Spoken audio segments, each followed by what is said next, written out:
Lord Taron wala na. Mikai Ocean nagawa ang plano. Hello guys, Ugok Anime PH nga pala, ngayon nga ay pag-uusapan na natin ang Part 7 ng Dragon Ball Hawkeye Special Chapter. Pero bago nga tayo magsimula ay kung bago pa nga lang kayo sa ating channel ay malaya naman kayong i-hit ang subscribe button para lagi kayong maging updated sa mga ganitong klase ng content. Salamat guys! Natapos nga ang last part sa scene kung saan ay ating makikita na nagawa nang ang makatakas ni Demyugre sa mundo ng Makai at malaya na nga itong nakapunta sa mundo ng mortal. Agad nga din pinuntahan ng Demyugre si Gaza para nga gawin na ang masamang plano nito. Dahil dito ay nagkaroon na nga ng matinding problema ang Universe 7. Dito na nga papasok ang Part 7 ng Dragon Ball Hawkeye Special Chapter. Nagsimula nga ang Part 7 sa scene kung saan ay kasalukuyan nga ditong nagulat si Gaza sa lahat ng mga nangyari. Salita nga dito si Gaza at sinabi nito na sinasabi mo ba na nagawa mong masira ang barrier na humahati sa mundo natin?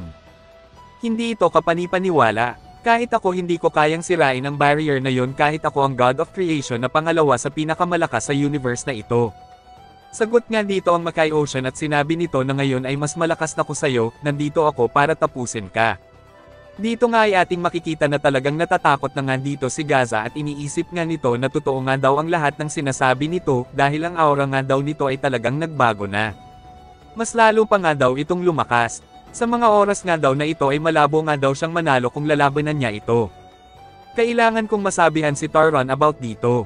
Pero salita nga dito ang Makai Ocean at sinabi nito na pupustra ko na ang iyong iniisip ay ang pagpunta kay Lord Teren.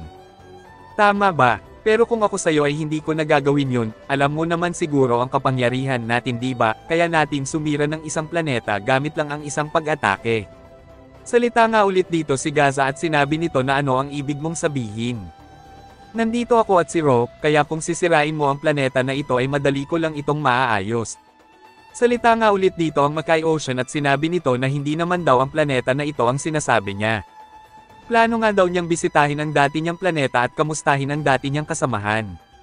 Si Gaza nga ay talagang nagulat nga sa mga sinabi ng Makai Ocean at sinabi nito na ano. Sa kabilang banda nga ay ipinakita nga dito ang planetang Haishin.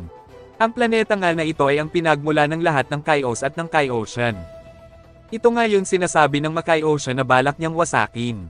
Salita nga dito si Gaza at sinabi nito na balak mo talagang gawin yan sa sarili mong mga kalahi. Salita nga ulit dito ang Makai Ocean at sinabi nito na ano sa tingin mo ako. Ako ang Demon King sa mundo ng Makai Ocean, ang pagiging malambot ay ang hindi pwedeng ilarawan sa akin. Wala akong nararamdaman sa mga kalahi ko kahit na sila pa ang bumuhay sa akin, kaya ko silang tapusin lahat. Dagdag pang ang sabi dito ng Makai Ocean na isipin mo kung gaano sila kaawa-awa kung ang lahat ng mga Shinjin at ang puno ng Kaijo ay mamatay kasama ang planetang Kaishin. Lahat ng mga nagsasanay para maging susunod na Kai Ocean at kayo ay mawawala lang ng ganon.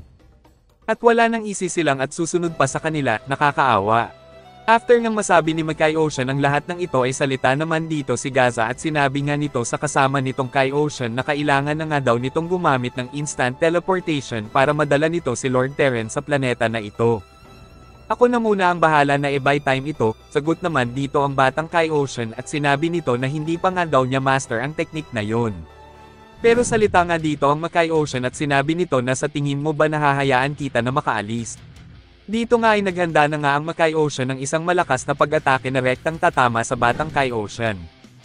Ngunit agad naman na-deflect ni Gaza ang atake nito at sinabi nga nito sa batang Kai Ocean na magmadali na nga daw at gamitin na nga daw nito ang instant teleportation nito papunta kay Lord Teren. Nagawa na nga dito ng batang Kai Ocean na makaalis pero sa ibang lugar nga ito napunta. Habang sa kabilang banda ay patuloy pa rin si Gaza sa pakikipaglaban sa Makai Ocean at nagpapalitan na nga sila dito ng malalakas na pag-atake. Ngunit kahit nga anong gawin ni Gaza ay talagang nahihirapan nga siya dito. Sunod-sunod na pag-atake na nga ang tumama sa kanya na nagmula sa Makai Ocean. Nagawa naman dito ni Gaza na makapagpalabas ng isang sword na balak niyang ipang-atake sa Makai Ocean pero mabilis nga lang dito na gumamit ng mouth blast ng Makai Ocean na rektang tumama kay Gaza. Ngunit kahit na ganun ay nagawa naman ni Gaza na matanggal agad ito sa katawan niya at mabilis na nga ulit siyang sinugod dito ng Makai Ocean para nga umatake sa kanya. Nagpalabas na nga dito ng spear ang Makai Ocean pero nagawa nga itong mas alag ni Gaza gamit ang sword nito.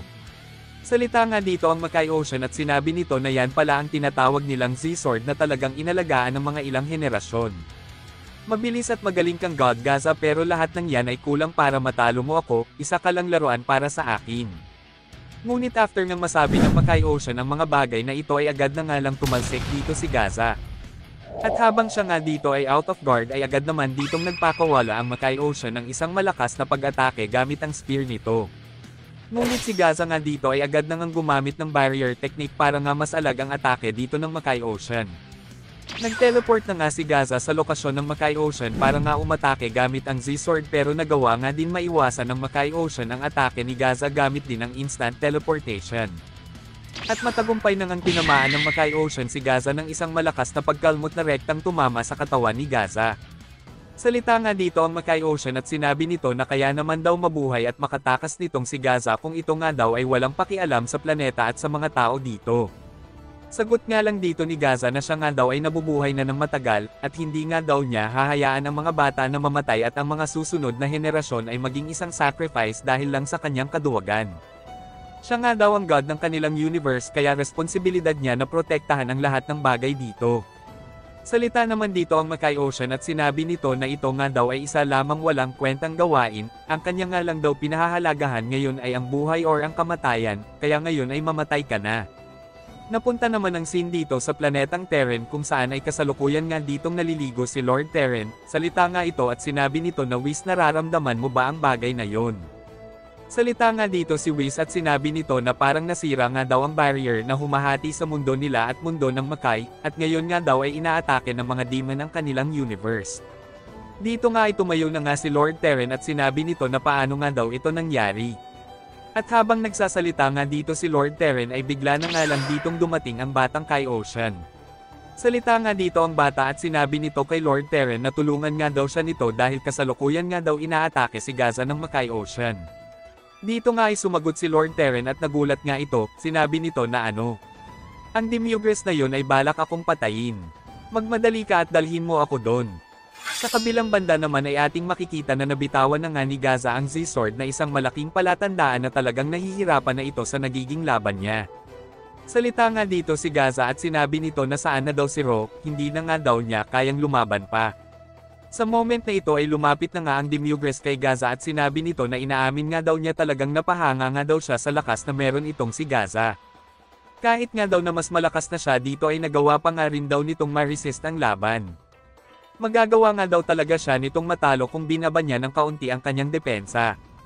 Isa nga daw itong magaling na fighter.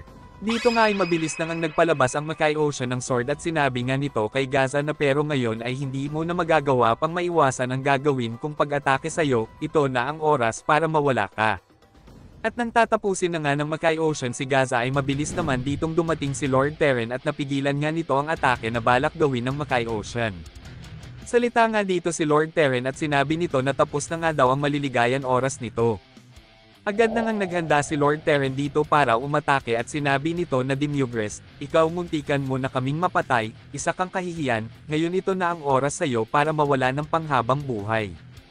Ngunit nang tatapusin na nga ni Lord Terran ang Makai Ocean ay nakaramdam na nga lang siya ng kakaiba sa kanyang bandang likod. Sinamaan na pala si Gaza ng atake ng Makai Ocean na talagang nagpagulat sa lahat. Salita nga dito si Gaza at sinabi nito na ang spear na aking iniwasan ng simula ay sinadya niyang iwanan para makapagpatama siya ng isang supresang atake, nahirapan akong iwasan ang mga pag-atake niya kanina kaya hindi ko na ito napansin. Pasensya ka na Lord Terran. Salita nga ulit dito ang Makai Ocean at sinabi nito na sino sa tingin mo ang kinahaharap mo. Ako ang Demon God, ang pangliling lang ang isa sa mga abilidad ko. Sa tingin mo ba nagagawa ako ng plano na hindi ako sigurado? Salita naman dito si Lord Terran at sinabi nito na hindi ka makakalabas dito ng buhay, si Biros ay nandyan pa para tapusin ka. Sagot nga dito ang Makai Ocean at sinabi nito na ang bata na yon. Hindi mo ba alam na siya ang dahilan kung ba't ako nakalabas sa mundo ko? Dahil sa kayabangan niya ay pumunta ito sa mundo ko para labanan ako. Pero ang kanyang energy ay nabahida ng masama. Ito ang dahilan kaya ako nakalaya sa mundo ko. Salita nga ulit dito si Lord Terran at sinabi nito na ganun ba? Dahil sa kanyang pagmamadali ay naitulak siya para magawa ang mga bagay na ito, ngunit ayos lang yon, may dahilan kaya ko siya pinili bilang tagapagpasunod at makikita mo ang lahat ng yon. Whis ikaw na ang bahala kay Biros. Dito nga ay sumagot nga itong si Whis at sinabi nito na iwan mo sa akin ito Lord Terran. At sa moment na ito ay dahan-dahan na nga ditong naglaho si Lord Teren at Gaza. Sa kabilang banda naman ay napunta ang scene dito sa mundo ng Makai kung saan ay kasalukuyan ngang nandito si Beerus. Patuloy pa nga rin ang pakikipaglaban ni Beerus sa mga demon dito. Salita nga dito si Beerus at sinabi nito na hindi na nga nauubos ang mga demon na ito, at ang masama ay hindi pa rin nagigising itong si Champa, wala na nga daw iba pang paraan. Ngunit sa moment na ito ay nagulat nga si Beerus sa dumating.